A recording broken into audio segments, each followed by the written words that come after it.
This video was sponsored by BlueStacks, which is a completely free Android emulator that I use to run Azur Lane and record these videos on my computer instead of my phone. Since my phone is kinda trash and struggles to run Azur Lane at some points, especially on World 13 and the newly added Operation Siren game mode, I've been using BlueStacks a lot more to run Azur Lane much more smoothly.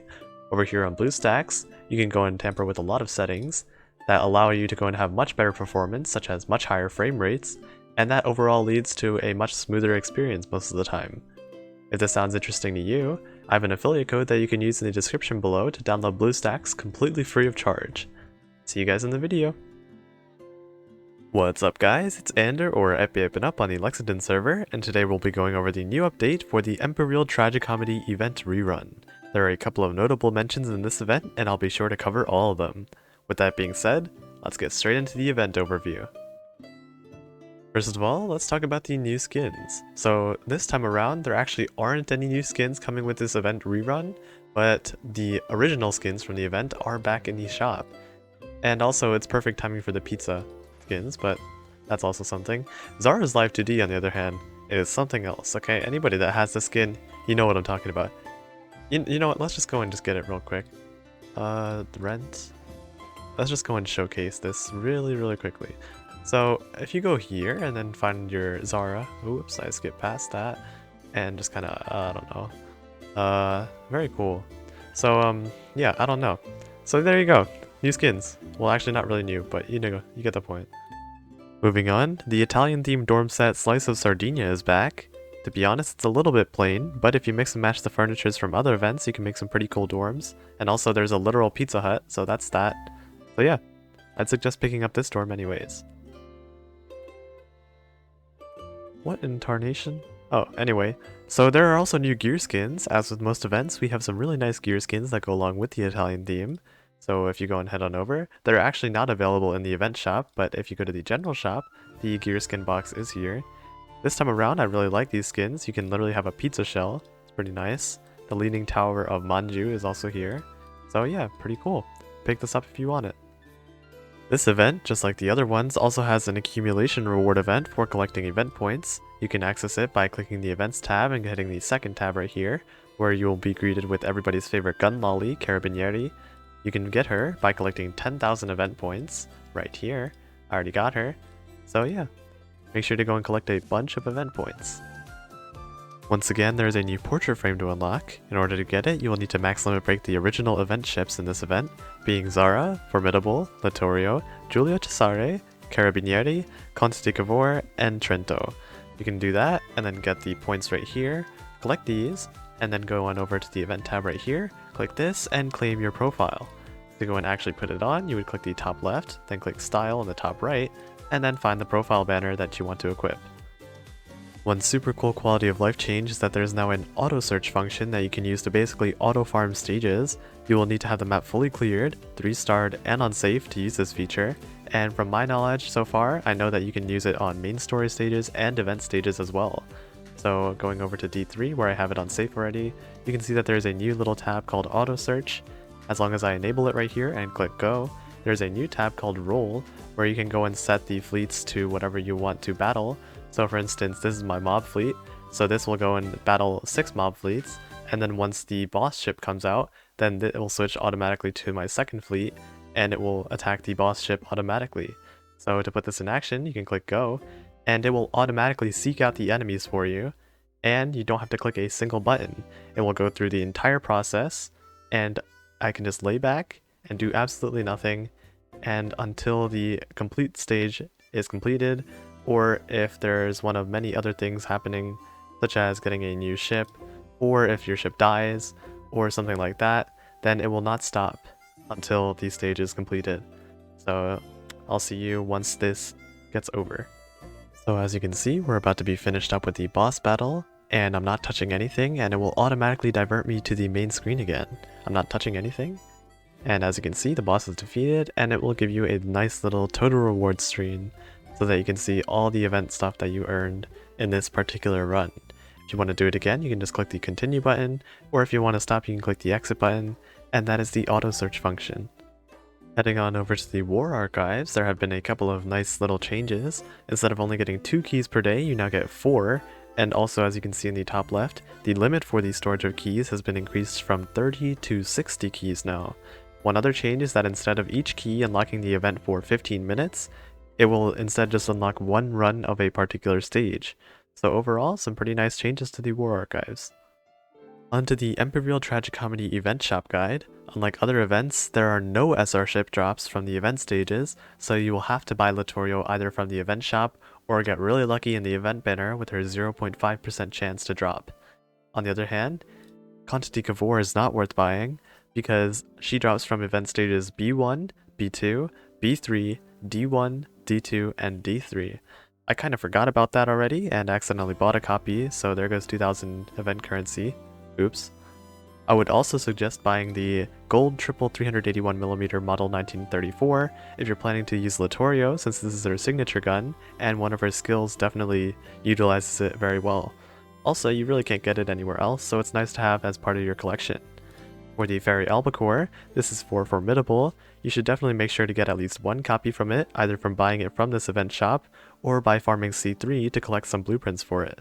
This is again because Formidable requires this plane to activate her additional airstrike, which is important for increasing her damage output. If you're interested in how to gear Formidable, I did a gear guide for her, so make sure to check that video out. On the other things, there is also some standard stuff, such as the general blueprints. They're always very good to buy, gold and oil if you ever need it, and the general parts are always super nice because you can never have too many of them. The gold cat boxes are also quite useful if you want some gold cats. Onto how to farm Empyreal Tragicomedy. Of course, make sure to do the SP stage every day for the 800 event currency. You can do that by clicking over here, clicking the EX tab here, and if you're on the EX thing, then just click this little arrow right here and get to the SP stage.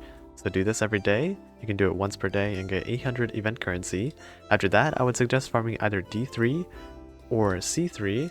C3 is good if you want the gold Barracuda and Formidable's Fairy Albacore, and D3 is good because it gives you more event currency, and it also gives Zara's SAP gun, which you can't find anywhere else but from farming the blueprints on this particular stage. For the ship reviews, first of all, let's start off with a brief new ship tier list. So just like last video, here's Andrew's brief tier list for the Empyreal Tragicomedy ships. So here you go, the image should be popping up right now, and we'll wait a couple seconds. You can pause the video if you want to see it. And now let's get into the in-depth reviews for the new ships. First of all, let's talk about the most anticipated ship of this rerun, being Formidable, and she's definitely the best ship that you can get from this event. Instead of having the normal gear loadout being of one fighter, one torpedo bomber, and one dive bomber, she instead has one aircraft slot, where she can equip either a fighter or dive bomber, and 2 torpedo bomber slots. If you want to know how to gear her, I did a video on her, which will probably pop up somewhere in this video. Go and check it out. And also, one cool thing is that she has heavy armor, unlike most carriers who only have medium armor, allowing her to take a little bit more damage. Her stats are pretty average, but it's her skills that make her a top tier carrier. Her red skill, Supporting Wings, gives her a flat 15% aviation boost, which basically makes up for her lower stats. In addition, if she has her signature Fairy Albacore equipped in at least one slot, so right here, there's her Fairy Albacore, she gets a 100% chance to launch an additional Fairy Albacore airstrike that has an 80% chance to inflict flooding for 9 seconds, dealing a very good amount of damage over time. Moving on to her second skill, Don't Move an Inch. This is her JoJo reference skill, and it does exactly what the name implies. When she launches an airstrike, there is an 80% chance to completely stop all enemies on the screen for 1.5 seconds, and they will start regaining their speed for the next 2.5 seconds. What's even better is that there is a 100% chance of activating for the first airstrike that Formidable launches of this skill, allowing you to have perfect control of when you want to stop your enemies. This combo potential for this skill is very insane, because you can have a time stop with a couple of converging torpedoes, such as the Ryusei, and you can inflict massive damage on bosses. Finally, for the cherry on top, Formidable's blue skill grants her an 8% decrease in damage taken from everything, and she also decreases the damage taken by other main fleet ships by 8% for 10 seconds whenever Formidable launches an airstrike. Along with her heavy armor, Formidable has some pretty good survivability thanks to this skill. All in all, Formidable is one of the most broken carriers in the game, providing fantastic damage, an extremely useful support skill, as well as granting a survival boost to herself along with other main fleet ships. She's one of the best carriers in the game, so definitely make sure that you get her before the event ends. Onto Zara, aka Red Pola, aka Coke Honolulu. She is a super rare heavy cruiser. Other than having a very aesthetically pleasing design, Zara also is a pretty solid ship gameplay-wise.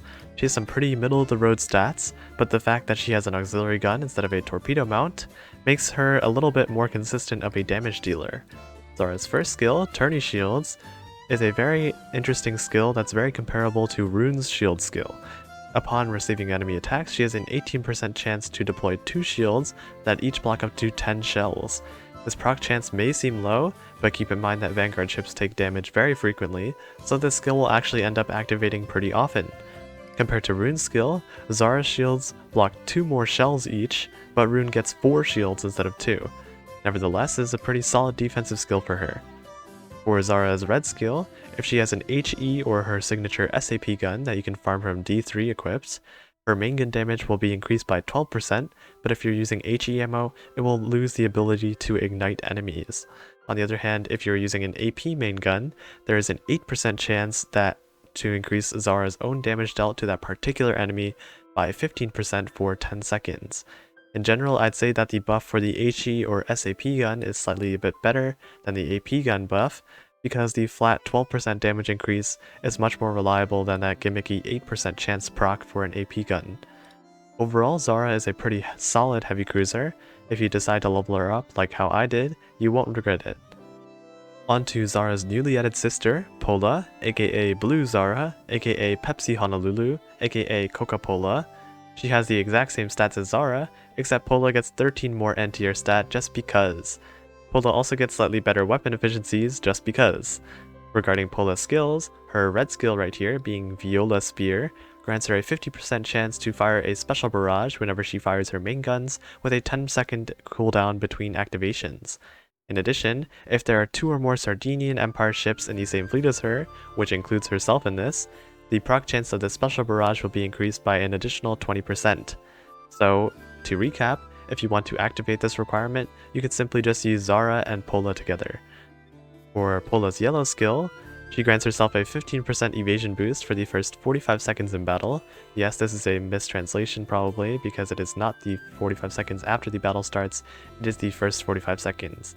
Anyways, in addition, as long as Pola is not sunk, she will then grant herself, as well as all the rest of the Sardinia Empire Vanguard ships, a solid 10% firepower boost and a 15% anti-air boost. In addition, she will also decrease the damage taken by all Zara class ships by 6%. If it wasn't obvious already, Pola has some very good synergy with her sister Zara, so by themselves they are both very solid heavy cruisers, but together, they are really nice together. So definitely make sure that you should use them both together, because they are good together. Now onto another very handsome Ikemen ship, we have Littorio. The only way to get Littorio is from either buying her from the event shop for 8,000 points, or by getting lucky in the event banner with her 0.5% chance. Be sure to pick her up from one of these 2 ways before the event ends. For Littorio's stats, she's another one of those middle-of-the-road kind of ships, with a special mention to her fairly high HP pool. For Littorio's skills, her red skill grants her a 65% chance to fire a special barrage whenever she fires her main gun. In addition, if you have her signature gun equipped, being the triple 381mm main gun marked 1934 from the event shop, her barrage will then be improved, and then the proc chance will also be increased by an additional 10%. For Littorio's yellow skill, after the battle starts, she deploys 2 shields that will block 2 torpedoes, one for herself and one for the lead ship of the Vanguard fleet. Additionally, she also increases her own firepower by a considerable 20% for the first 3 battles of each sortie. In a conclusion, Littorio doesn't really have too much things that are outstanding, but she is a fairly solid battleship nonetheless. Now onto Conte di Cavour. She is a blue battleship that can be bought from the event shop for 2,000 event points, or as an event map drop on stages B1, B2, B3, D1, D2, and D3. All in all, there is nothing too special for Conte di Cavour. She shares the same skill as Giulio Cesare, so I'll cover it once we get there so I don't repeat myself. Onto our other new addition in the rerun, we have a new purple destroyer being Vincenzo Gioberti. She is a very cute ship, but other than that there's nothing too outstanding. Her red skill increases her own firepower and anti-air by 3% for a max of 5 stacks whenever she takes damage. When she hits 5 stacks, then she gains 5 more speed and fires a special barrage with a 30-second cooldown in between activations. For her yellow skill, every 15 seconds there's a 50% chance of increasing the accuracy of the Vanguard fleet for 20% for 10 seconds. This skill doesn't really do much because Vanguards normally already have a very good accuracy already, but I guess it's better than nothing. Moving on to another elite battleship. First of all, yes, she's the one that got absolutely sniped by Warspite. Other than that, Giulio Cesare is a pretty standard battleship. Her first skill grants her a 50% chance to fire a special barrage whenever she fires her main guns, and her second skill, being Fading Memories of Glory, is the same exact thing as Conte di Cavour's skill, which fires a special torpedo barrage 10 seconds after the battle starts, then 5 seconds after the first time her main gun is fired. She then increases her own firepower by 15%, increases her damage dealt to enemy light cruisers by 20%, and decreases her own torpedo stat to 0 for the rest of the battle. Now for everyone's favorite lolly with a gun that also has a very fun name to say, we have Carabiniere. I'm sorry to any Italian people that got offended by that. Her first skill, being Rika, increases her own damage dealt with torpedoes by a solid 50% for the first 3 torpedo launches, presumably every battle. This would be good, except Carabiniere has one of the lowest torpedo stats in the game, only 8 places above prototype Bulin. For Carabiniere's second skill, being Fuoco de Copertura, yes, I'm having lots of fun pronouncing this. Every 20 seconds, if she is placed in the backmost position of the Vanguard fleet, there is a 70% chance to increase her own damage dealt, as well as the damage dealt of the lead ship of the Vanguard by 15% for 10 seconds. Very cool. What else can I say? She's a lolly with a gun. Finally, our last ship is going to be Trento.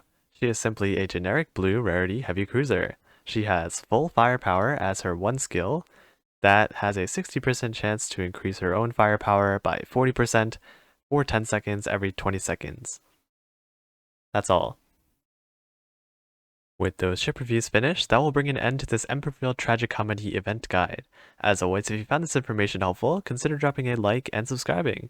Don't forget to press the notification bell for my future uploads as well. Feel free to leave a comment if you have any questions that need to be answered, and I'll try my best to reply.